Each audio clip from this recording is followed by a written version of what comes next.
Arkady gazed and his thoughts grew slowly fainter and died away. He flung off his overcoat and turned round with such a bright boyish look that his father hugged him once again.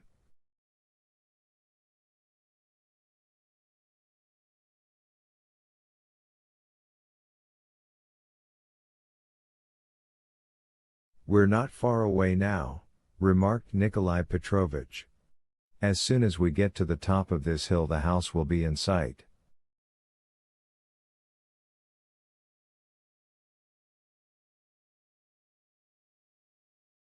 "We shall have a fine life together, Arkasha. You will help me to farm the land, if only it doesn't bore you."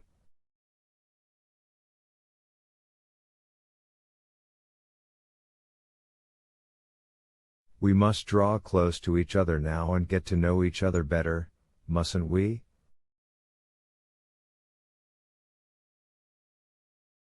"Of course," murmured Arkady. "But what a wonderful day it is."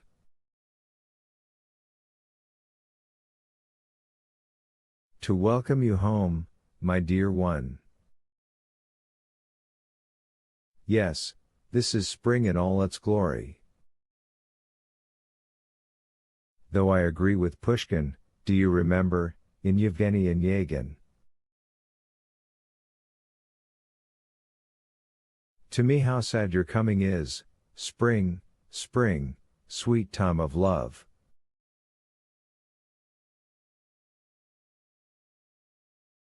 "What? Arkady," shouted Bazarov's voice from the tarantass, "give me a match.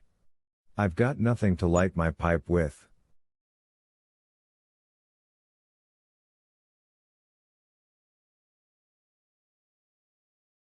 Nikolai Petrovich fell silent, while Arkady, who had been listening to him with some surprise but not without sympathy, hurriedly pulled a silver matchbox out of his pocket and told Pyotr to take it over to Bazarov.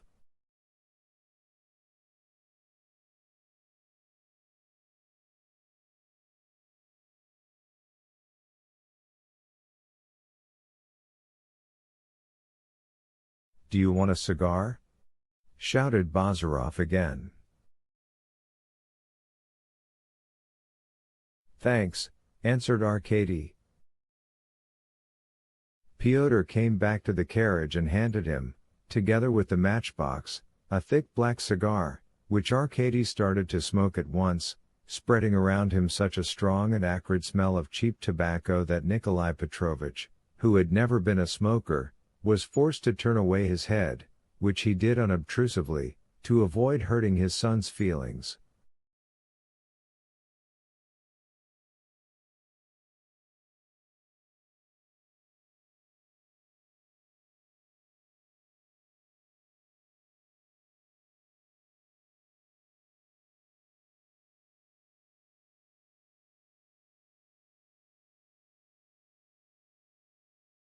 A quarter of an hour later both carriages drew up in front of the porch of a new wooden house, painted gray, with a red iron roof.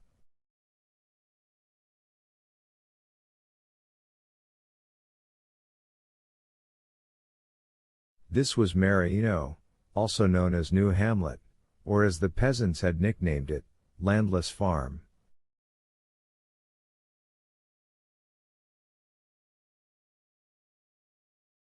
Chapter 4. No crowd of house servants ran out to meet their master, there appeared only a little 12-year-old girl, and behind her a young lad, very like Pyotr, came out of the house. He was dressed in a grey livery with white armorial buttons and was the servant of Pavel Petrovich Kirsanov.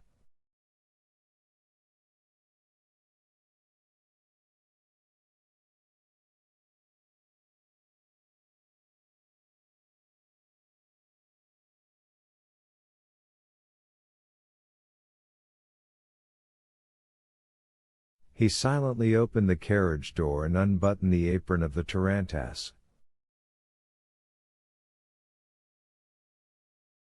Nikolai Petrovich with his son and Bazarov walked through a dark and almost empty hall, through the door of which they caught a glimpse of a young woman's face, and into a drawing room furnished in the most modern style.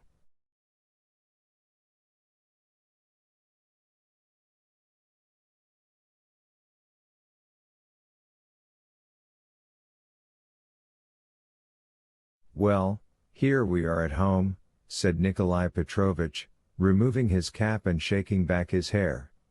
"Now the main thing is to have supper and then to rest."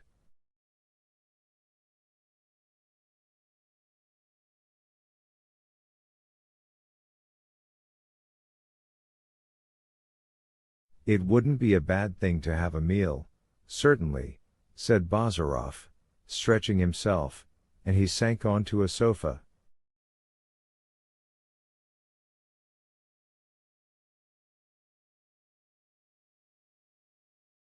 "Yes, yes, let us have supper at once," exclaimed Nikolai Petrovich, and for no apparent reason stamped his foot. "Ah, here comes Prokofitch, just at the right moment."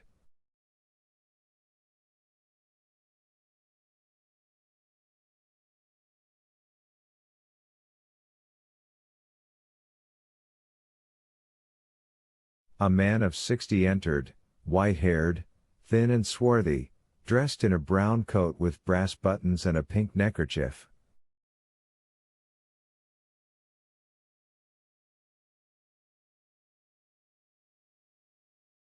He grinned, went up to kiss Arkady's hand, and after bowing to the guest, retreated to the door and put his hands behind his back.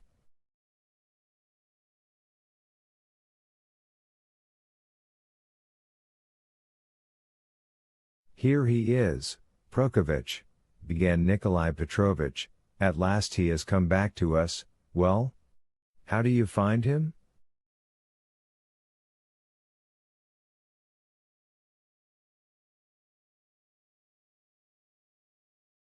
"As well as could be," said the old man, and grinned again. Then he quickly knitted his bushy eyebrows. "Do you want supper served?" he asked solemnly.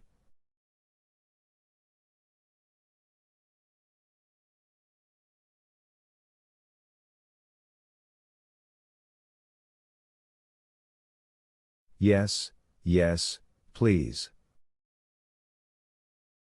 "But don't you want to go to your room first, Yevgeny Vasilich?" "No, thanks. There's no need.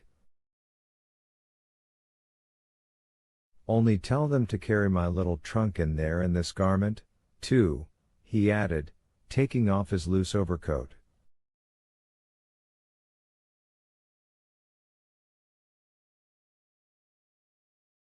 "Certainly. Prokofitch, take the gentleman's coat." Prokofitch, with a puzzled look, picked up Bazarov's garment with both hands, and holding it high above his head went out on tiptoe.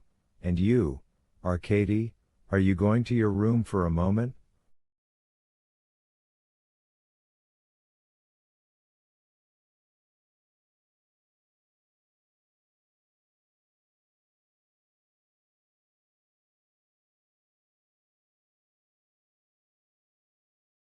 "Yes, I must wash," answered Arkady, and was just moving towards the door when at that moment there entered the drawing-room a man of medium height, dressed in a dark English suit, a fashionable low cravat and patent leather shoes, Pavel Petrovich Kirsanov.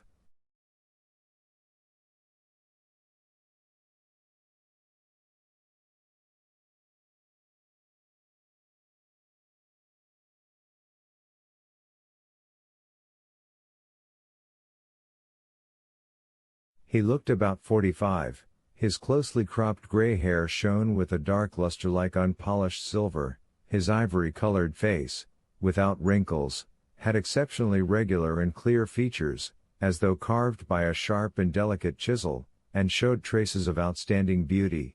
Particularly fine were his shining, dark almond-shaped eyes.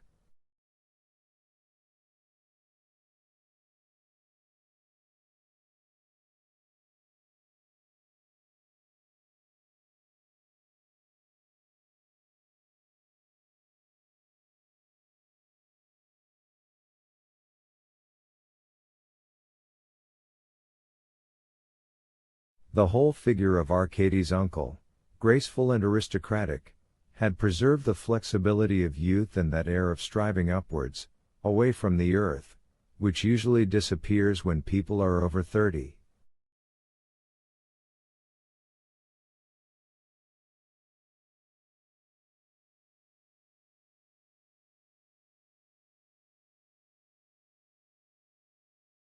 Pavel Petrovich drew from his trouser pocket his beautiful hand with its long pink nails, a hand which looked even more beautiful against the snowy white cuff button with a single large opal, and stretched it out to his nephew.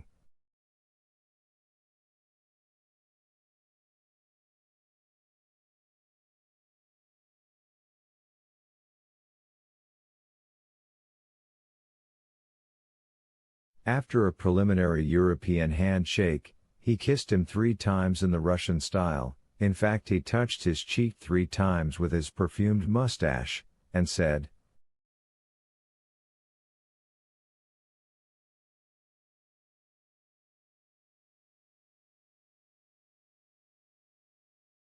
"Welcome." Nikolai Petrovich introduced him to Bazarov. Pavel Petrovich responded with a slight inclination of his supple body and a slight smile, but he did not give him his hand and even put it back in his pocket.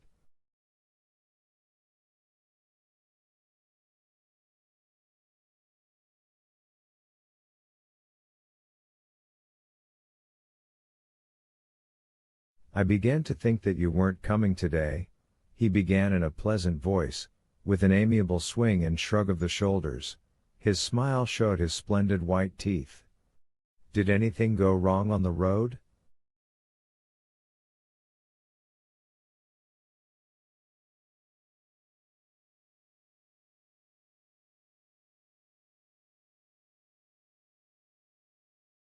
"Nothing went wrong," answered Arkady. "Only we dawdled a bit." "So now we're as hungry as wolves." "Make Prokovich hurry up, Daddy, I'll be back in a moment." "Wait, I'm coming with you," exclaimed Bazarov, suddenly pulling himself off the sofa.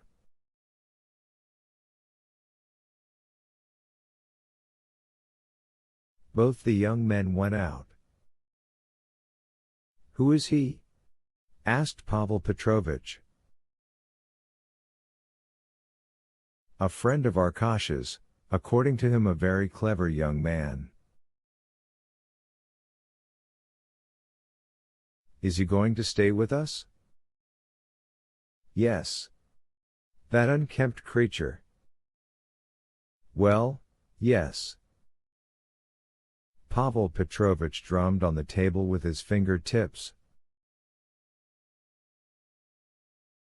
"I fancy Arkady Sagordy," he observed. "I'm glad he has come back."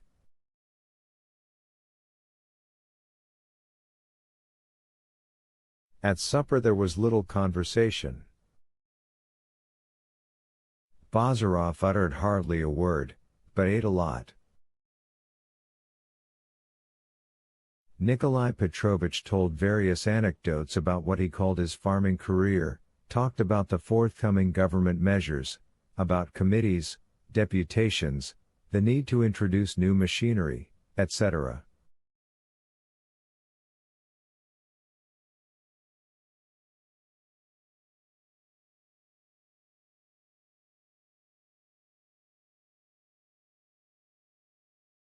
Pavel Petrovich paced slowly up and down the dining room.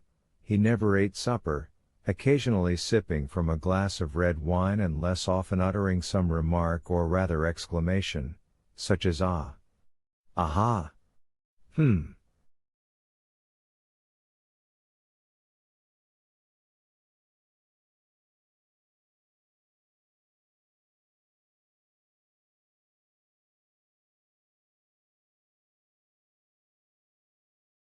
Arkady spoke about the latest news from Petersburg, but he was conscious of being a bit awkward, with that awkwardness which usually overcomes a youth when he has just stopped being a child and has come back to a place where they are accustomed to regard and treat him as a child.